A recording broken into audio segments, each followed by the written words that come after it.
When we pitch a tent in some isolated forest, we like to think we're in a calm, safe world, far away from the busy city. But sometimes, the deep silence of the forest hides secrets that go beyond anything we could imagine. This happened in late fall of 2016. An experienced backpacker named Lucas went deep into an extremely remote, dense forest in Colorado. That isolated area was about a full day's walk from the nearest town and from where he had parked his car. To reach it, he had to leave the main trail and hike several more hours deeper into the woods. Lucas's plan was to spend a few days there, trekking and camping alone.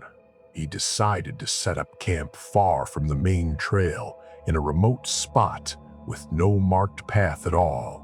With his GPS and compass, he knew exactly how he'd find his way back to the main trail later. But what he didn't know was that someone was already deep in that forest. Someone who had no business being there. On the afternoon it happened, Lucas had set up his tent in a clearing in the woods and was resting. There was nothing around him except the fresh scent of pine trees and the soft sound of the wind. Suddenly, he saw an unknown man walking out from behind the pine trees. At first glance, Lucas thought his eyes might be playing tricks on him, because this deep in the forest, where there was no marked path or trail of any kind, a man was walking by in a perfectly neat business suit. He was wearing a dark-colored suit and black shoes. He didn't look left or right. He stared straight ahead, walking toward some invisible destination, and disappeared deeper into the forest. The man's path wasn't heading toward Lucas's camp.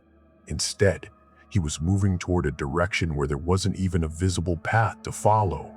Lucas was pretty stunned, because no normal person would wander this deep into the forest, off the trail, wearing a suit.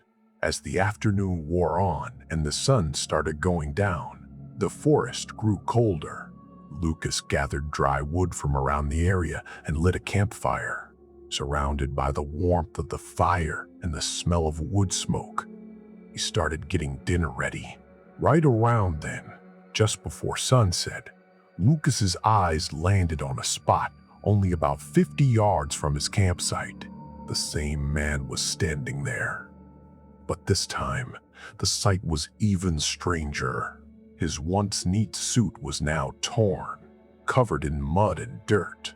His black shoes were caked in mud too, and yet his walking pace and posture hadn't changed at all. The man never once looked at Lucas or his campfire. He started walking again, staring straight ahead, and within moments, he vanished behind the pine trees. Lucas kept staring in that direction for a while. He couldn't stop thinking about how the man, who had walked off in one direction that afternoon, had shown up near the camp again that evening. Had the man somehow circled back?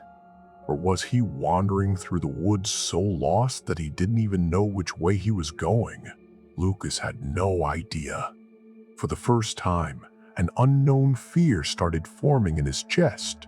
He said later that there was nothing rushed about the way the man walked, but there was something eerily quiet about his whole manner. Around 11 at night, the campfire slowly burned down to ash. As total darkness settled over everything, Lucas crawled into his tent and tried to sleep. About an hour later, around midnight, he suddenly woke up. At first, he couldn't figure out why. Then he noticed it. Just a little while ago, the forest had been full of cricket sounds and the soft rustle of leaves in the wind. Now, all of it had gone completely silent. He could feel a very faint pressure on the fabric of the tent, like something outside was standing right up against it. An unknown terror built up inside Lucas's chest. He started to feel like something was standing right outside the tent. Terrified, Lucas very carefully unzipped the tent and looked outside. At first, He could only make out a vague shape in the darkness. Then he switched on the small flashlight he was holding and pointed it ahead. And right at that moment, his blood ran cold. The man in the suit was standing there, just 5 feet from his tent. The moment the flashlight beam hit the man's face directly, Lucas could clearly see his eyes. They were unnaturally wide and filled with pure terror. It was like he'd seen something so horrifying that no human being could bear to look at it. The man stared straight into Lucas's eyes for a few seconds. Lucas was so frozen with fear that he lost the ability to move at all. Then the man's gaze slowly drifted away from Lucas's face and fixed on the top of the tent. He looked past Lucas's head, staring with terrified eyes at the darkness just above the roof of the tent. His face held the kind of terror that seemed to say something was standing right there, something no human mind could ever understand. For one moment, Lucas thought about looking up too, but from inside the tent, that dark spot wasn't in his direct line of sight, and the terror in the man's eyes wouldn't let him find the courage to move anyway. After a few moments, the man looked forward again. Then, without making a single sound, he walked straight off into the darkness. Once the man was gone, Lucas didn't stay there another second. Packing up his whole backpack would have taken too long, so he just grabbed his GPS, some water, the flashlight, and a few essential items and stuffed them into a bag. He left the tent and all the rest of his gear behind, switched on his flashlight, and started moving, almost running, through the night in the direction he needed to go to get back to the main trail. Using his GPS and compass, he slowly made his way toward the main trail. After walking nearly the entire night without stopping, he reached the main trail around dawn. From there, after a few more hours of walking, he made it out of the forest that morning and back to his car. To this day, Lucas still has no idea who that man in the suit really was. Deep in that empty forest, and an even bigger mystery remains. What exactly did that man's terrified eyes see hovering right above Lucas's tent that night? Something so horrifying that Lucas's own eyes never caught it. Lucas never went back to that place again, but the memory of that night still haunts him to this day.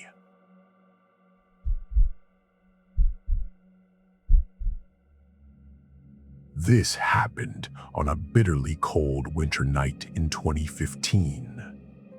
Richard was driving through a quiet area near the deep pine forests of Vermont. Right at that moment, a text message came in on his phone. The message was from Justin, an old friend from high school. Richard had not had any contact with Justin for almost 4 years. He was a little surprised to see a message from Justin out of nowhere, but deep down he also felt pretty excited. Justin told him that he had bought a new house, far away from the noise of the city. He also said in the message that he wanted to see his old friend after such a long time. He wrote that he was alone at the house and had a lot of old stories to catch up on, so he asked Richard to come over that same night, if possible. Along with the message, he also sent the location of the house. The road wasn't easy to travel. Once Richard left the familiar city lights behind and turned off the main highway onto a narrow dirt road, everything around him was swallowed by total darkness. It was about 10:30 at night by then. Thick rows of pine trees stood on both sides of the road, making the atmosphere even more heavy and tense. After almost an hour and 45 minutes of driving, Richard followed the location Justin had sent and turned at the last turn shown on his GPS, arriving in front of an old 2-story wooden house. The moment Richard saw the house, something felt off. He couldn't understand why Justin would buy a rundown, abandoned house like this one. There wasn't a single light on anywhere around. Only the headlights of Richard's car lit up the front porch of the house. When he looked a little closer, Richard noticed that the main wooden door in front was standing partly open. The moment he turned off the engine and stepped out of the car, total silence closed in around Richard. There wasn't a single sound in the freezing forest air. Richard climbed onto the porch, knocked twice on the wooden door, and called out Justin's name. No answer came from inside. Through the gap in the door, he couldn't see anything except darkness, as if the whole house was sunk in a deep, empty void. Thinking about his own safety when he saw the state of things inside, Richard didn't dare go into the house. He stepped back a few paces and stood in the middle of the yard. Richard pulled his phone out of his pocket and sent Justin a short text. "I'm standing outside your house. Where are you?" The mobile network around there was very weak, with only one bar of signal showing on the screen.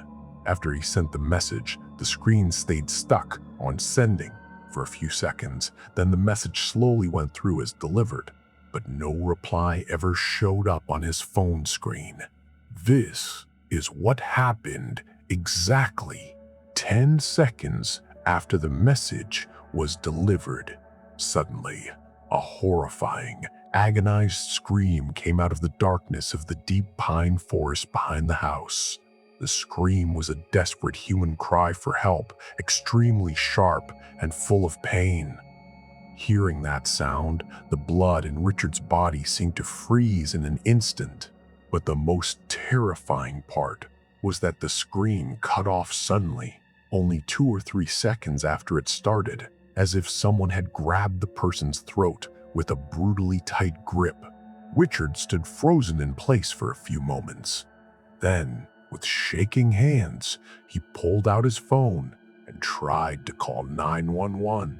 But even though the text message had somehow gone through, there wasn't a stable enough network for a voice call. The call kept failing over and over. He couldn't bring himself to stay there for even one more moment, even though fear had made his whole body go numb. It didn't take him even a second to decide to run. With his heart pounding from panic, he ran and jumped into his car. There wasn't enough time or room to turn the car around, so he threw it into reverse and sped backward away from that dangerous place. The whole way, he kept his eyes fixed on the rearview mirror, checking that no one from the dark forest was following him. The next morning, when he tried calling Justin's number again and again and got no answer, Richard's fear only grew stronger. What had happened the night before no longer felt like some strange coincidence to him. With no other option left, he went to the local police station and explained the whole incident in detail.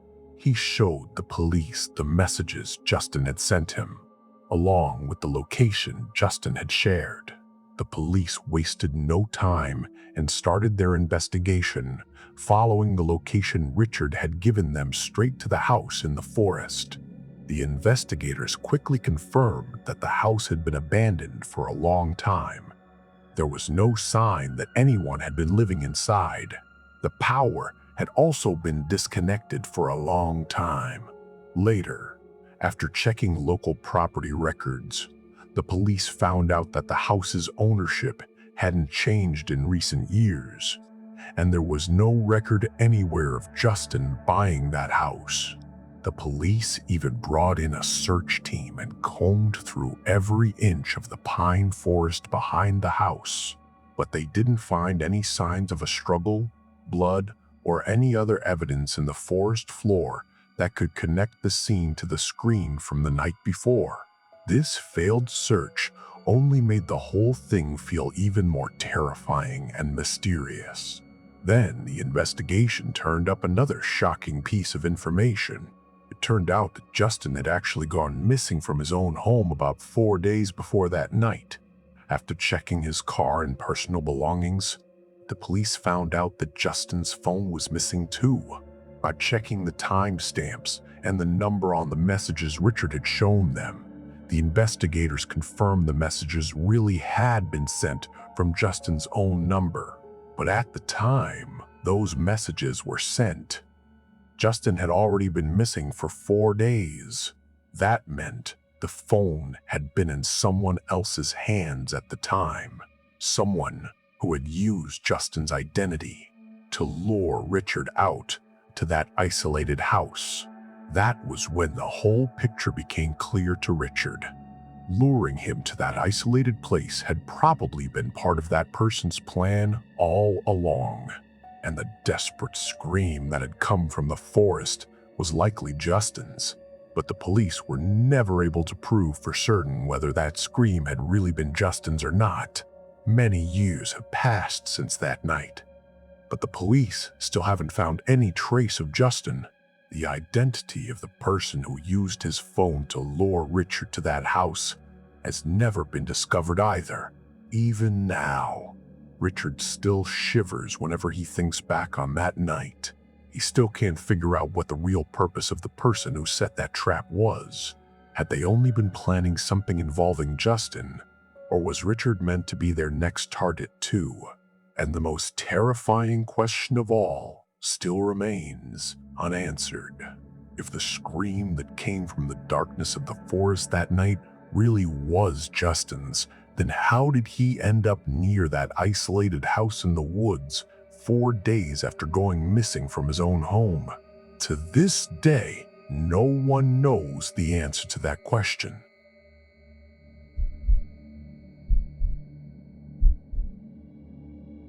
The highways that cut through the endless gray desert of northern Nevada carry a kind of gloomy silence even during the day. And at night, that emptiness feels twice as heavy. This happened on a cold night in late October 2018. A young man named Ryan had driven out to pick up his friend from the airport. The airport was about a 3-hour drive from his own town. By around 1 in the morning, when he got onto the main highway, pitch black darkness surrounded him on all sides. The radio was playing soft music at a low volume, except for the faint blue glow of the dashboard and the bright beams of the headlights. There was no trace of light anywhere across that huge, empty stretch of desert. The heater was running to keep out the cold air outside, so the inside of the car felt pretty comfortable. Every few miles, he could catch a faint light from some distant farmhouse, but once it passed 2 in the morning, even those tiny lights disappeared completely. On the wide highway, there was no sign of any other vehicle besides Ryan's own car. It was around 2:25 in the morning. After reaching a long, straight stretch of highway, Ryan spotted a pair of headlights in the distance. An old pickup truck was coming toward him from the opposite direction. Seeing another vehicle on this empty road gave Ryan a bit of relief at first, but the closer the truck got, the more a strange sense of unease began to build inside him. The truck's speed seemed off, and instead of staying straight in its own lane, it was drifting a little from side to side. When the truck was only a few hundred feet away, both of its headlights suddenly went out at the same time. For a moment, Ryan thought maybe the truck had some kind of electrical problem. But what happened in the next few seconds proved that idea wrong. In the darkness, the truck suddenly swerved out of its lane and slammed diagonally into the side of Ryan's car. Before he could even hit the brakes, a loud impact sent his car spinning out of control, and it skidded to a stop at the edge of the road. Amid the deafening crunch of metal, the violent jerk of the steering wheel, and the airbag exploding, Ryan took a hard blow to the head and blacked out. A few minutes later, around 2:32 in the morning, when Ryan came to, a sharp pain was pounding through his head. A steady ringing was still buzzing in his ears, and for a few seconds everything in front of his eyes looked blurry. Inside the car, a harsh smell of burnt plastic and airbag chemicals hung thick in the air. The reddish emergency light on the dashboard was still blinking on and off. Pulling himself together, Ryan first reached for his phone, which he had kept in the dashboard holder. But strange as it sounds, the phone was not there. He hurriedly felt around under the seat and along the floor carpet. The phone could not have simply fallen out that easily, since the dashboard holder was still in place. After the crash, the side window had shattered, which meant someone could easily reach a hand in from outside. Ryan realized that while he was unconscious, someone must have taken the chance to reach into the car and grab his phone. Whoever it was had probably gone back to his truck for a while with the phone. But why he was coming back again with the phone, Ryan could not understand. That uncertainty only made his fear grow stronger. Right then, Ryan noticed that everything around him was unusually silent. The engine of the crashed pickup truck had gone quiet for a few moments right after the impact. There was no crying, no shouting for help. Ryan tried to look outside through the gap in the shattered window. The darkness was so thick that he could not see more than a few yards beyond the car's headlights. Then, suddenly, a soft but clear footstep sounded on the dry gravel beside the road. Someone was walking slowly toward his car, each step careful and measured. Ryan froze. A few seconds later, the sound came again. The press of a shoe on dry gravel, then a short pause. A few more footsteps.